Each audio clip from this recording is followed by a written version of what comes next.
The mysterious encounter the night was cold and silent. Rain fell on the empty city streets, making small rivers on the sidewalks. Neon lights blinked from old shops, but nobody was around. Only one person walked in the rain. Aaron. Dr. Aaron was a scientist. He lived alone and worked in his small apartment. His life was simple and quiet. But this night was different. As he walked home from his laboratory, he felt something strange in the air, as if someone was watching him. Suddenly, he heard a soft noise from a dark alley. He stopped and listened. The sound came again. It was like a quiet sob, almost hidden by the rain. Aaron looked down the alley and saw a small shape in the shadows. At first, he thought it was a lost animal. But as he moved closer, he saw it was a girl. She was sitting on the cold ground, hugging her knees, her clothes wet and dirty. Her hair was dark and long, covering her face. She looked so thin and scared. Aaron's heart felt heavy. He remembered how lonely he was as a child, and he could not just walk away. He slowly bent down and spoke in a gentle voice. "Are you okay? Do you need help?" The girl did not answer. She looked up, and Aaron saw her eyes for the first time. They were bright and deep, almost glowing in the dark. For a moment, he felt a chill. Those eyes did not look like normal human eyes. But Aaron was a man of science. He did not believe in ghosts or monsters. He thought maybe it was just the light, playing tricks. He took off his coat and placed it over her small shoulders. "It's cold," he said kindly. "You can wear this. Where is your family? Do you have anyone with you?" The girl shook her head. Her lips moved, but no words came out. She seemed to be afraid of Aaron, or maybe afraid of something else in the night. He could see her shivering from the cold and fear. Aaron thought quickly. The city was not safe for a child alone at night. There were dangerous people, and the weather was getting worse. He decided to help her. "Come with me," he said softly. "My house is not far. You can have something to eat and get warm. I will not hurt you." For a moment, the girl did not move. She looked into Aaron's eyes, searching for something, maybe kindness or safety. Then, slowly, she stood up. She was even smaller than Aaron thought, like a bird lost in a storm. They walked together through the rain. The girl stayed very close to Aaron, but did not say anything. She held the coat tightly around her shoulders and kept looking over her shoulder, as if someone was following them. When they reached Aaron's apartment, he opened the door and turned on the lights. The room was small but warm. There were books everywhere and a few strange machines on the table. Aaron gave the girl a towel and some dry clothes. He also made her a cup of hot tea and a simple sandwich. He watched as she ate carefully, almost as if she was not used to food. "What is your name?"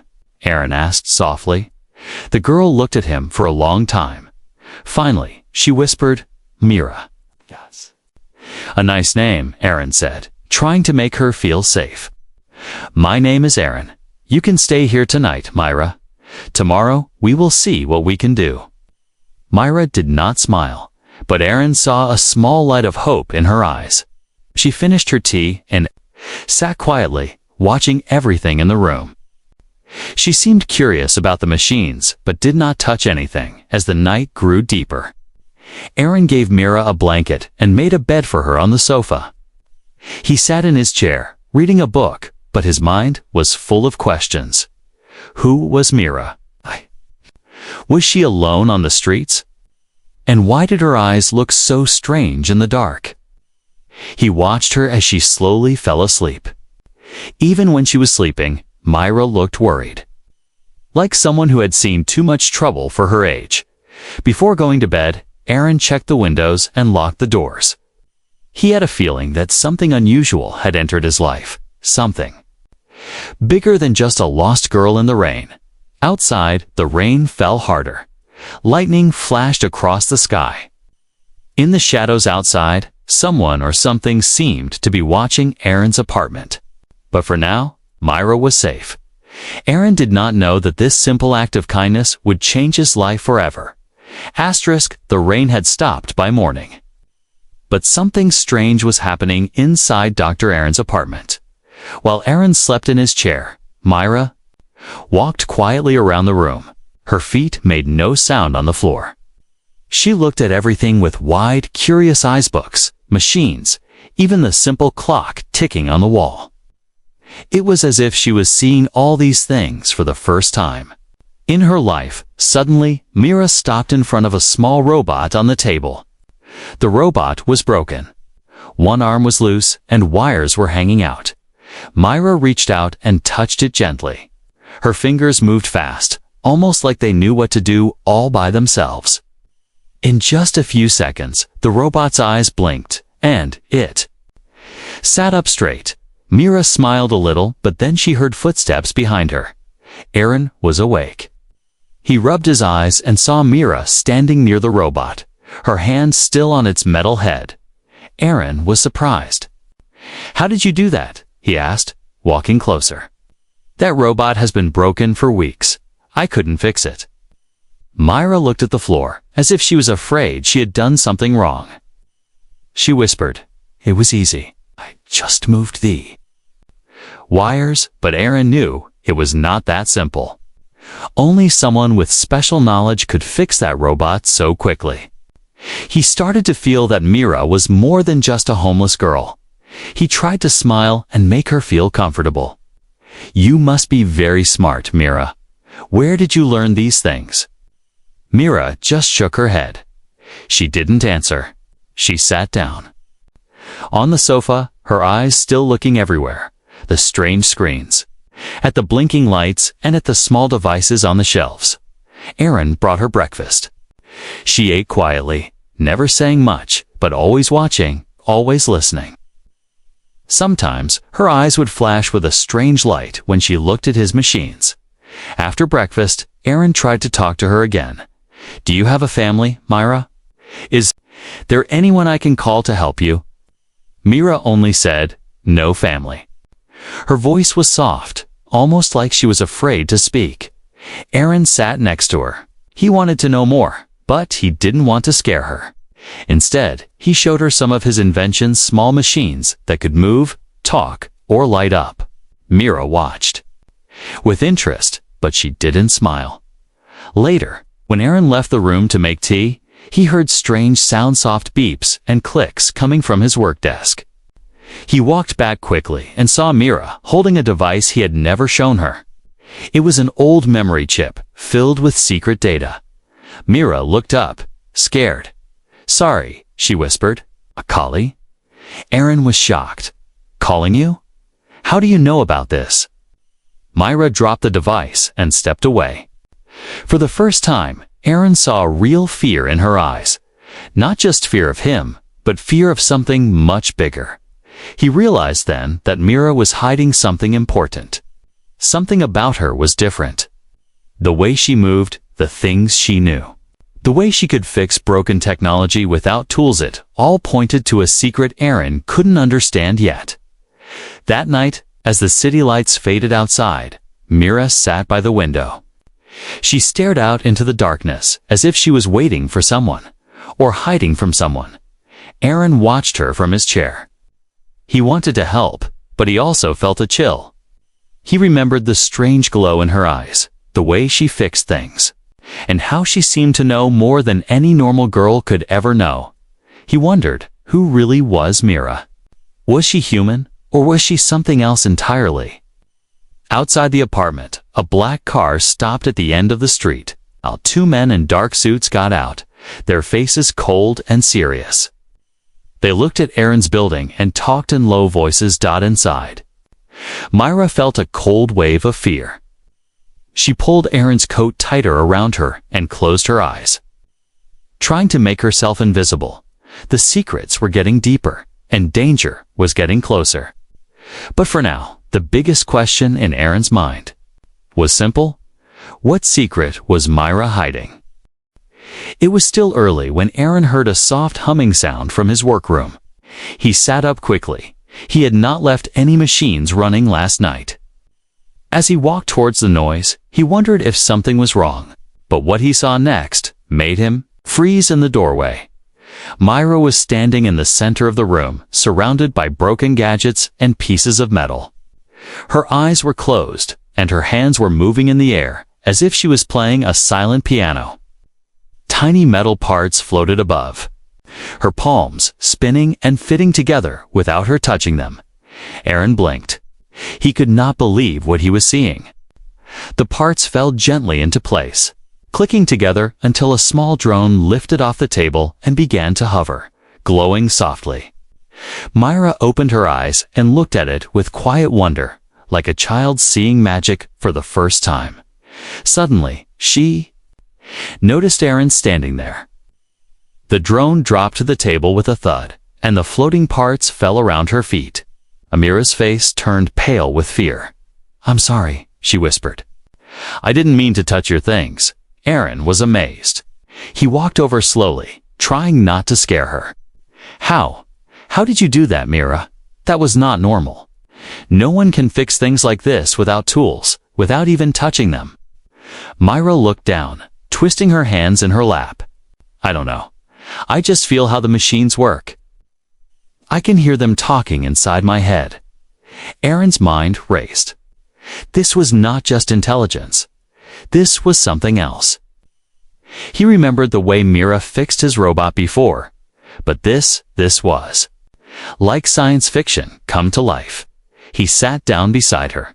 "Can you do this with any machine?" She nodded. "If it is broken, I can fix it. If it is new, I can make it work better. I learned when I was very small, but I don't remember." Where? Aaron realized he had never met anyone like her. She was special, maybe even dangerous, but he felt only more curious. Just then, the doorbell rang. Mira jumped in fear, her hands shaking. Aaron quickly went to answer it. A delivery man stood outside, holding a box. Aaron took the package, thanked him, and closed the door. But Mira was already hiding behind the sofa, breathing fast. Aaron went to her and spoke softly. "It's okay, Mira. It was just a package. No one knows you're here." Mira nodded, but her eyes still darted around the room, searching for danger. Aaron understood. She was running from something or someone very powerful to calm her. Aaron showed Mira his favorite project, a half-finished robot helper. "Can you help me with this?" he asked gently. Mira nodded. Together, they worked on the robot. Myra guided Aaron's hands, showing him how to connect wires and parts in ways he had never imagined. The robot blinked to life, speaking in a clear voice. Aaron laughed with surprise. "You really are amazing, Mira. You could be a famous scientist." But Mira just smiled, a sad, small smile. "I only want to be safe," she said. Aaron looked at Mira. He made a silent promise. He would protect Mira no matter what secrets she held. That night, after Mira went to bed, Aaron sat at his desk, writing notes. He tried to understand what he had seen, but science had no answers. Who was Mira? How could she do these impossible things? Was she really just a lost girl? Was she something far more extraordinary? As he wrote, Mira slept on the sofa. Her dreams were filled with voices and lights, strange places, and faces she could not remember. Her hands moved in her sleep, as if she was still building something, even in her dreams. Outside, the city was quiet but not safe. The men in black suits were still searching, their faces cold and determined. They showed a photo of Myra to people on the street. "Have you seen this girl?" they asked. But no one had. For now, Myra was safe. But her unusual abilities would not stay a secret for long. And soon, danger would come knocking at Aaron's door. It was just after sunset when strange things began to happen in Aaron's quiet street. For the first time in years, the neighbors' windows closed early. The air felt heavier, as if a storm was coming, but it was not a normal storm. 2 black cars rolled slowly into the street, their engines almost silent. The cars stopped outside Aaron's apartment building, and 4 men stepped out. They wore dark suits and carried small devices in their hands, blinking with red lights. Their eyes were cold, searching inside the apartment. Myra was helping Aaron with his dinner. She was finally starting to relax. She even laughed softly at one of Aaron's jokes. But the mood changed in a second when Mira's whole body tensed up. She dropped the spoon she was holding. Aaron saw her face turn pale. "What's wrong, Myra?" he asked, but she was already at the window, peeking through the curtains. Her voice was a whisper. "They're here." Aaron followed her gaze. He saw the black cars and the men in suits. One of the men looked straight up at their window, even though the curtains were closed. Aaron felt a chill run down his spine. The men began to ring doorbells and knock on doors, showing a picture of a girl. Even from far away, Aaron could tell it was a photo of Myra downstairs. The neighbors told the men they had seen nothing, but the men kept searching. One floor at a time, moving closer. Myra grabbed Aaron's arm. Her hand was ice cold. "Please, don't let them find me. Please, Aaron." Aaron didn't ask questions. He acted fast. "Come with me," he said. He led Myra to his tiny storeroom at the back of the apartment. There was a trapdoor hidden under a pile of old boxes. Aaron had found it by accident when he first moved in. He had never needed it until now. He lifted the trapdoor. It opened into a narrow, dark space between the building's walls. "Go inside and be quiet. I'll come back for you," he whispered. Myra nodded, eyes wide with fear, before she climbed in. She looked at Aaron and said, "Don't trust them. They are not police. They are hunters." Aaron covered the trapdoor just as a heavy knock echoed through the apartment. His heart pounded. He walked to the door and opened it a crack. A man in a black suit stared at him. "Good evening, sir. We are looking for a missing girl. She is very dangerous. Have you seen anyone strange in this building?" Aaron shook his head calmly. "No, I live alone. No visitors." The man's eyes were sharp, but Aaron did not flinch. The man nodded, then stepped back. The group moved to the next door as soon. As the men left the hallway, Aaron went back to the storeroom and helped Myra climb out. She was shaking, but she hugged him tightly. "Thank you," she whispered. But Aaron knew this was just the beginning. The men in black would not stop. They would come back again and again. It was time to make a plan. That night, Myra could not sleep. She sat by the window, watching the shadows outside. Aaron stayed awake too, listening for footsteps, ready to protect her. He wondered, what did these men really want? How did they know about Myra's powers? What was their true plan? Outside, the black cars waited in the dark like hungry wolves. The hunters had found Myra's scent. Now, the real chase was about to begin. Midnight. The apartment felt different now, quiet, but full of secrets. Shadows flickered on the walls as Myra stared out the window, wide awake. Suddenly, she whispered, "Aaron, I need to tell you something. Everything." Aaron sat up. He saw the fear and pain on Myra's face. The city outside was silent, but it felt like eyes were watching them from every corner. The black cars were gone for now, but danger was still close. Myra's hands shook. She took a deep breath and turned to face Aaron. "I didn't want to bring trouble," she said softly. "I didn't want to lie, but you have to know who I am." Aaron nodded. He wanted to help, but he also needed to understand. Myra began to speak, her voice quiet but steady. "I am not from this time, Aaron. I am not even from this world. My name is not really Myra. I only used that name to stay safe." Aaron listened, eyes wide. He felt his world shifting. Myra continued, "I was born far in the future. My home is gone now, destroyed by people who wanted power. I escaped in a machine, something like your spaceships, but more advanced. I came here by accident. My memory is broken, but I remember the faces of those who chased me. They want to use my mind, my skills. That's why I can fix machines, why I know things no child should know." She paused, looking at Aaron for a sign of fear or disbelief. Instead, she saw kindness. Aaron spoke gently. "You don't have to be afraid here. I believe you. I've seen what you can do." "But who are those men in black? Why are they hunting you?" Myra's voice shook. "They are not just men. They work for a secret group. In every time, there are people who fear what is different. They want my technology, my knowledge. If they catch me, they will use me for their own power. That's why I ran. That's why I hid." Aaron felt his own fear growing, but he tried to hide it. "What can we do, Myra? How do we stay safe?" Myra looked up at him. "I can't run forever. They have machines that can find me. But if I stay close to you, they might not suspect. You are smart, Aaron. You can help me hide. But it will be dangerous. If they find out you're helping me, they might hurt you too." Aaron stood and put his hand gently on Mira's shoulder. "I won't leave you. You are not alone anymore. We'll find a way. Together."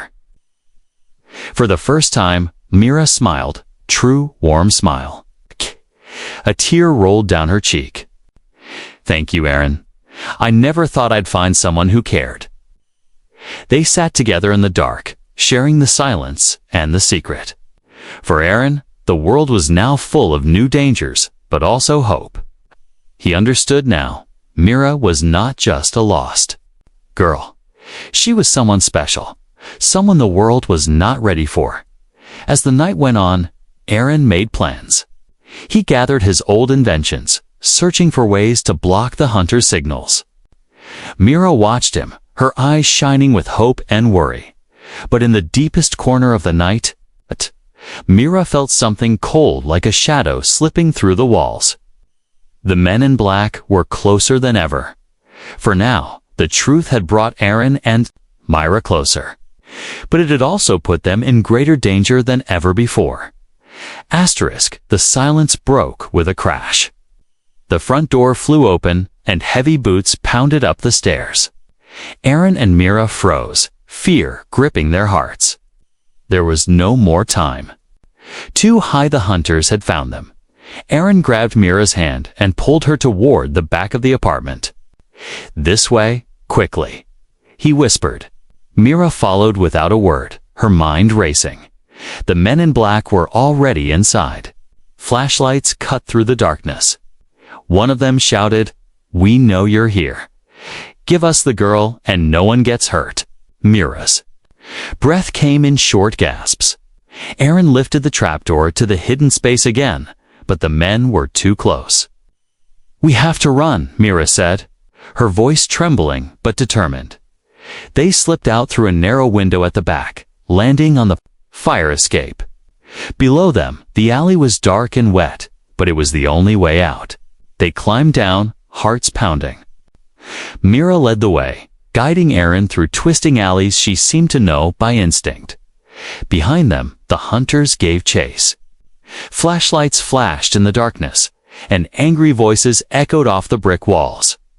Aaron and Mira ran faster, turning corner after corner, always just one step ahead. Suddenly, Aaron tripped on a broken piece of metal. He fell hard, twisting his ankle.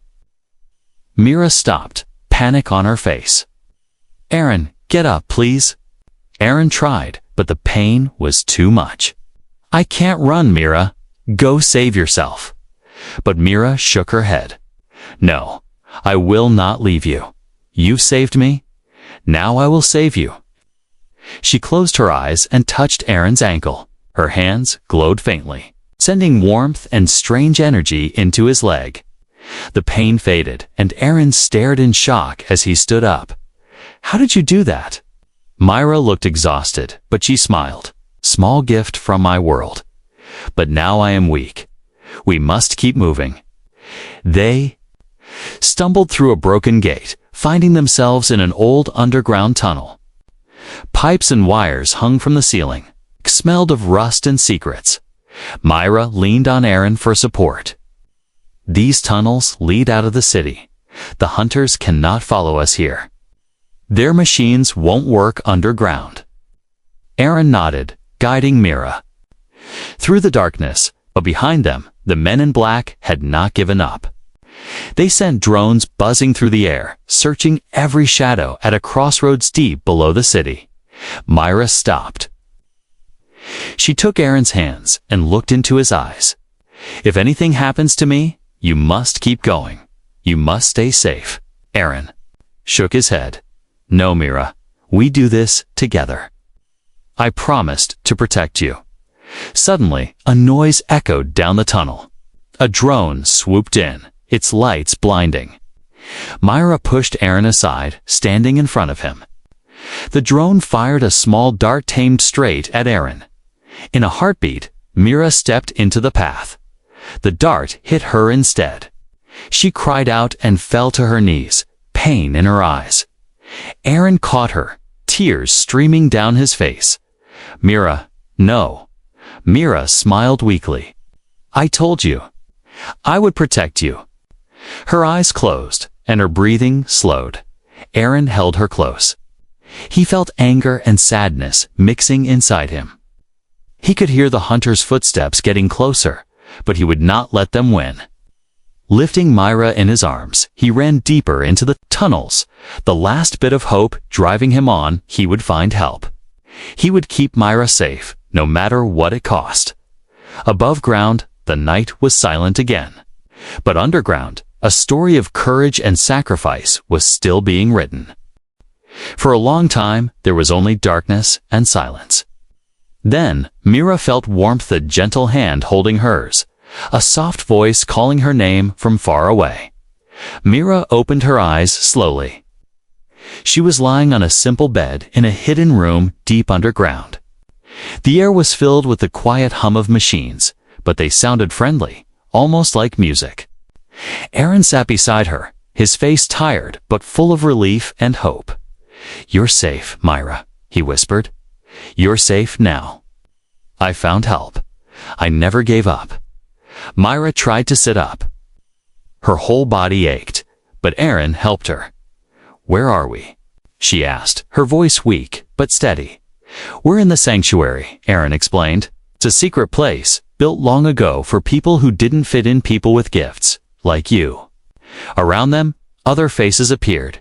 Humans, but also some with glowing eyes or strange marks on their skin. Mira saw kindness in their eyes, not fear. Days passed as Mira recovered. The people of the sanctuary welcomed her. They taught her how to use her abilities without fear.